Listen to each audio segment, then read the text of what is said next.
అన్నవరం దగ్గరలో ఉన్న వాళ్ళందరికీ ఆల్మోస్ట్ బెండపూడిలో ఉన్న ఆశ్రమం తెలిసే ఉంటుంది. ఇక్కడ ఎవ్రీ ఇయర్లో 3 days అన్నదానం మరియు ఆరాధనలు అయితే చాలా గ్రాండ్గా జరుగుతాయి. నార్మల్ టైంలో రష్ కొద్దిగా తక్కువగా ఉన్నా ఈ 3 daysలో మాత్రం ఎక్కువగానే ఉంటుందండి. ఇక్కడ ప్రత్యేకత ఏంటి అంటే ఈ 3 daysే కాకుండా నార్మల్ డేస్లో కూడా నిత్యాన్నదానం జరుగుతుంది. ఇంకా హరికథ, బుర్రకథ, కోలాటం, భజనలు లాంటివి కూడా ఇక్కడ జరుపుతూ ఉంటారు. మేము మొదటి రోజు వెళ్ళడానికి కుదరలేదు, కానీ రెండో రోజు దర్శనానికి అయితే వెళ్ళాము. చాలా బాగా దర్శనం జరిగింది.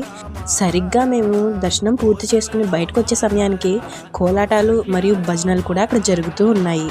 అన్నట్టు చెప్పడం మర్చిపోయానండోయ్, అందరికీ హ్యాపీ న్యూ ఇయర్. ఇంకా మీలో ఎవరైనా బెండపూడిలో ఉన్న ఈ ఆశ్రమానికి కనుక వెళ్ళి ఉంటే ఖచ్చితంగా కామెంట్ చేయండి. ఇంకా మా ఛానల్ని సబ్స్క్రైబ్ కూడా చేసుకోండి.